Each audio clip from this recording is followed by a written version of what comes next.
We will be reconvening on the breakout sessions. So for the first one, deeper dive on how to pass a green amendment, we have Sheridan Macy, who will be sharing about how they are showing youth empowerment. I missed everything that was just said, sorry. You will be just kind of sharing about the empowerment of just what you were talking about. Oh, okay, breakout. just the recap, Yeah, just okay. recap. I'll set this down somewhere because it's heavy. I'll just go here. There we go. I feel so aggressive just like standing up here at the front. Okay, so I guess a little bit of a recap of the breakout group. We just talked about the Green Amendment, some more in depth. I guess I don't really understand what I'm supposed to be doing right now. I'm sorry. No, it's okay. Yeah, so just sharing a little bit about what you guys talked about. Okay. And how you're showing youth empowerment. Or how. Yeah, okay.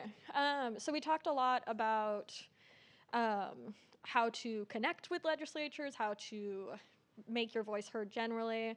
I think, I don't know if this would be like the biggest takeaway, but it would definitely be my biggest advice in terms of youth empowerment is just send the cold email or make the cold phone call. It's really, really stressful and very anxiety inducing. I can say as someone who is like literally shaking right now, but that does like, you will either get a response or you won't, and most likely you'll get a response. And people are excited to talk to, especially young people, about important issues. And so if you have a thought or something that you are interested in or care about, or an idea, or even like you find somebody else's idea like I did, and you're like, wow, this would work well for this state or for this town or city, just finding, like, Google people who are in organizations that are related to the issue that you're interested in. So like when I was looking at Green Amendment stuff, I literally just Googled Nebraska Sierra Club branch because I was like, oh, they seem like people who might be interested in this. And I emailed them, and Jordan, who emailed me back, got a whole bunch of other people on board. That's how I met Ken. And so then just, it kind of will snowball a little bit from there. You find the right person, they'll connect you to enough other people. Kind of goes back to the networking thing that we were talking about earlier, but really if you can find somebody who's interested, who knows, especially if they've been working for longer and they kind of know more people in the area.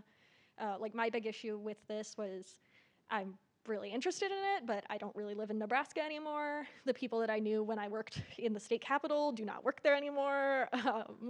So like finding the people that you need to talk to is definitely the more difficult part, but sometimes just sending a cold email to a random person at an organization that's like vaguely associated with what you're interested in is good. So, yeah. One thing too about the Nebraska legislature is that every bill that's introduced, unlike other states where you have the leader of the political party gets to decide which bills will come up. In Nebraska, every bill gets a hearing. Mm-hmm. Every bill that's introduced. So even if you've got one state senator that was really interested in doing this, you could have a hearing. And talking with Ken Winston, he and I worked together for 8 years to get the final wind bill that kind of makes Nebraska on par with other states. So, you know, you just have to, Nebraska has a system where you can actually begin and build slowly if you're willing to keep at it. So that's a real benefit as well. Yeah, Nebraska's system's also like way more accessible than the vast majority of state systems. I brag about it all the time now. I annoyed everybody in law school because I would never shut up about the unicameral. They'd be like, oh, Nebraska? Where's Sheridan? She'll talk about that. But yeah, no, like the unicameral, because it is both smaller, because they do public hearings for everything, because anyone can testify at any hearing, it's way more accessible. And so like if you show up, people will listen. Also, like all of the senators, despite being kind of scary, are very nice. When I was there as a tour guide, I would sit at the front desk and everyone would say hi to me and everything. So, like, people are just people.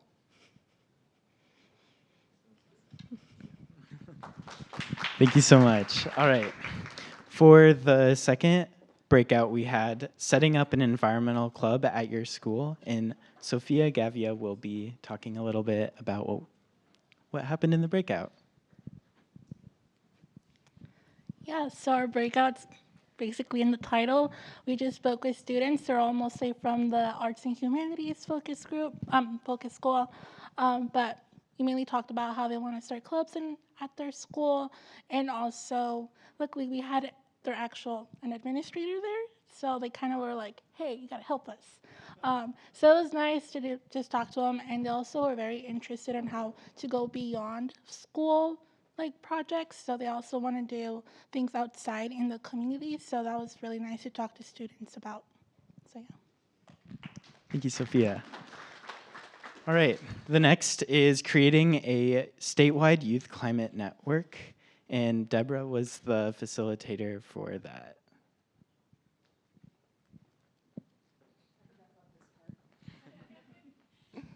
Hi, everyone.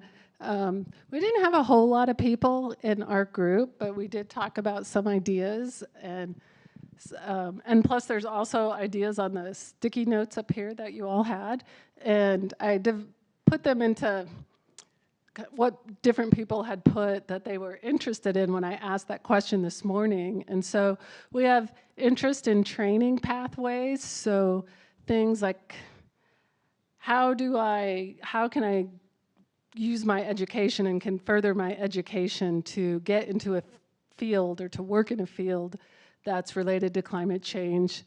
Lots of wanting educational resources about specific things.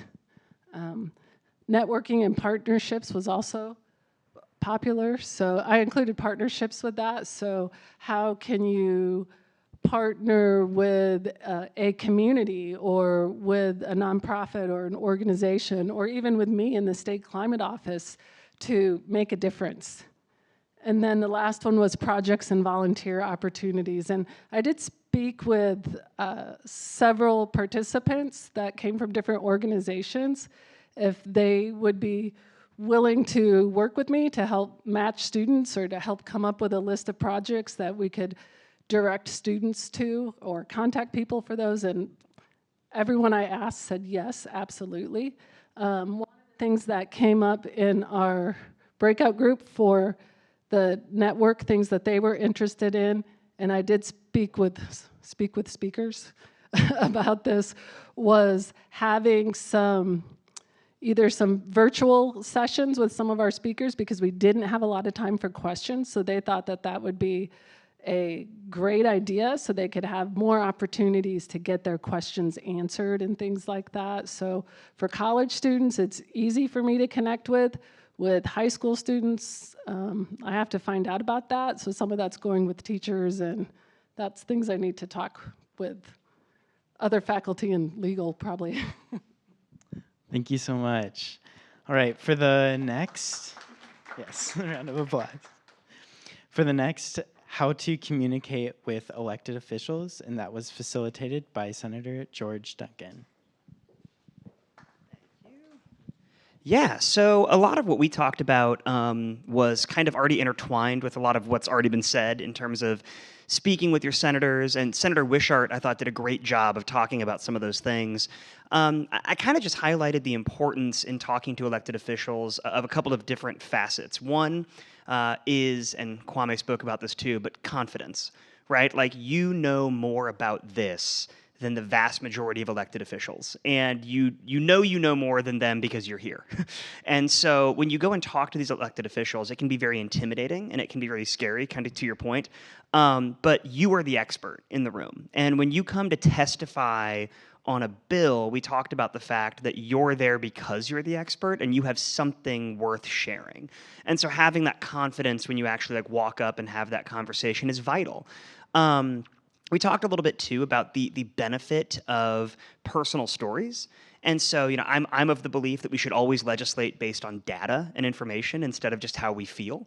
That being said, anecdotes are incredibly powerful when you're trying to connect with somebody. And so while I think it's, not bad to have data-driven conversations and arguments, to be able to talk to a state senator or a city council person or a mayor and be able to relate that to a personal story or what your fear is or what your concern is or a tangible example of a problem, I think it's really effective. I talk about this a lot with the budget, and other state senators and ex-state senators who've been here know that you can talk a lot about numbers on a page, but when you start to talk about what the actual tangible impact of those numbers are, I think it helps people understand them better. So anecdote versus data and learning how to pair those.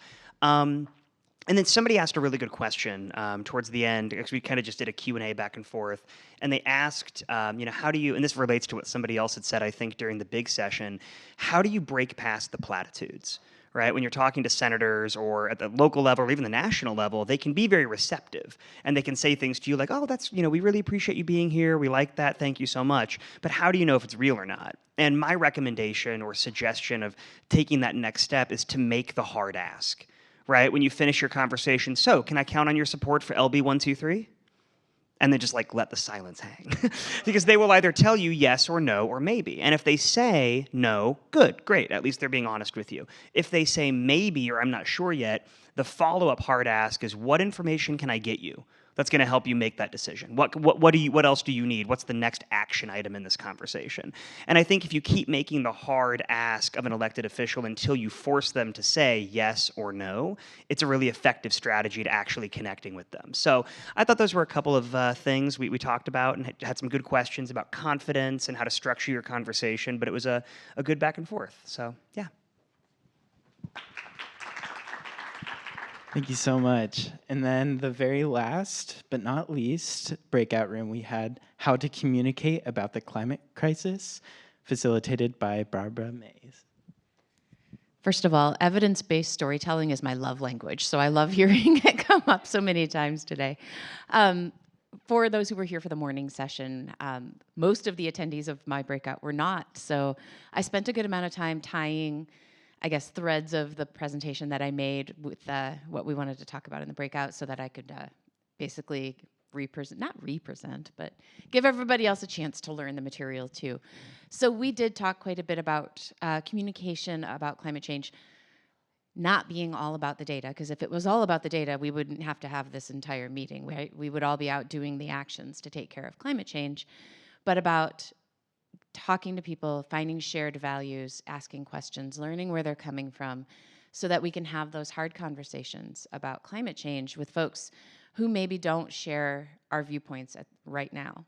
And I used the analogy of, your uncle at Thanksgiving, or whatever relative that is that you're going to encounter, and they're going to talk about it, they're going to push back about it. How do you talk to them? How do you have a conversation that's a real and meaningful conversation? Which led us to looking for the values, right? What does that uncle value? Is it that they love their big, fat, ugly pickup truck and they don't want someone to take it away?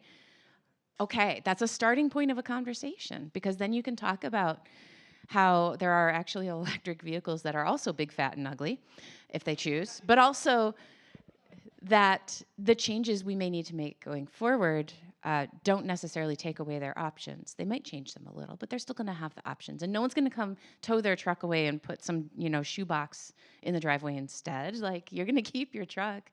But in the future, maybe you'll get something that costs you less to maintain. Isn't that cool? Great. Less money out of your pocket. So you can find opportunities to have those conversations, which actually led then to a great conversation about opportunity, equity, and scale, meaning a lot of the choices that we can make that are better for the environment are actually also better for our wallets, but a lot of them are harder. So how do we make the changes when we don't have the deep pockets to do the big stuff? Like, even I can't afford to put solar panels on my house right now. Like, it isn't easy to make those changes. We can't all be perfect. So what can we do? And how do we affect change at a bigger scale to make those options become more affordable? In other words, if you want solar panels to become more affordable, you're probably going to have to reach out to your elected officials, who can then look for and support legislation that would give rebates to people who are installing them, because that will make it more accessible to more people. So you can do the little things yourself, use less power at home, but the bigger things take bigger action, and our votes may be the most important action of all. So I think we drifted a little in our topic. It was communication, but it was also sort of just understanding the impact and the reach we can have at these different scales, and how to have that tough conversation. And I'll leave you all with this that I didn't get a chance to talk about this morning, but there is a group called the Yale Center for Climate Change Communication who has been doing research for a couple of decades plus now about the American public and their viewpoints on climate change. And I'll ask this of you all. There are 6 categories, and the least sort of accepting of climate change is called the dismissive category. They won't listen. They are never going to change their mind. They are adamantly opposed to action on climate change. What percentage of Americans do you think fit into that category? If you know, because you know, shh. But just otherwise, guess. Just 15, 7? Anyone else have a guess? 16? Anybody else? It's 10%, and it's consistently been 10% for well over a decade now. That percent is not very affected by administrations and political wins and sees. Some of the other categories are affected by that, but not that one, which means 90% of Americans are at least willing to listen and have a conversation. For some of them, how you approach that conversation will make all the difference in the world, because they're going to want you to approach with sensitivity and build trust and understand that they got their information from somewhere they trusted. And if they're going to break that, that is really hard to do. So they have to build that trust with you first. I'll leave it at that. Thank you. And with that, that concludes our Youth Climate Summit for 2024. And I would want to give a special acknowledgement to the planning committee, as well as our sponsors who made this event possible. We are planning to have our next Youth Climate Summit on September 26, 2025, but more information will be coming out following this event. Thanks, Jackson. Well, I wanted to give special shout outs to Jackson and Joy for being MCs today. If we could have a round of applause for them. And also to everybody who was on the planning committee, Ken Haar, Don Wilhite, Joy, Jackson, Mia, Sophia, Barb. Have I missed anybody? And there's a couple other people. David Corbin was here earlier. He was part of the planning group. So anyway, thank you to everybody who's part of the planning group and making this happen. Brittany Cooper. So there's a lot of folks that are involved in this on a regular basis. I also want to give another thank you to all the speakers today. Several of them are still in the room, and really thought we had lots of inspirational material and really appreciated all of that. And then I guess I also wanted to say to thank everybody who made financial contributions. I think Senator Haar wrote a letter, and more than 60 people responded to that letter and made contributions at various levels. We named several people, but there's everybody who contributed made a difference. And then there's some voter registration materials out on the desk, and I think we still have some. We have the Green Amendment materials. The other thing is we'd like to do some follow-up things. Deb mentioned follow-up Zoom meetings. Well, we're certainly open to that.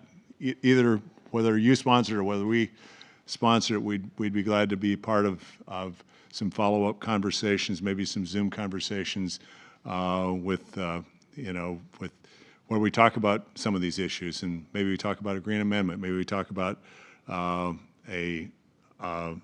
about having Emeka answer all the questions he wasn't able to answer today. So I mean, it looked like there was 40 people who had their hands raised. Barb? Yeah, I was also going to say that not only did Ken Haar send out, I thought more than 60, but a couple of his donors showed up today because they wanted to follow up on how they spent their money, which I thought it was really neat. Yeah, there were a couple of donors who showed up today. So yeah, and yes, Ken? Okay, well, just the man standing in front of you, I just want to give special recognition to Ken Winston.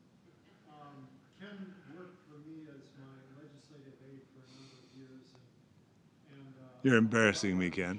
Ken was the legal mind that sat in on all the meetings and so on. I think Ken has probably done more in the legislature on environmental stewardship and improvements than anybody else I know. And I just want Ken to be Well, thank you. Appreciate that. Okay, well, with that, thanks to everybody for being here, and we'll plan to continue the conversations and go out there and do great things. Thanks. Yes.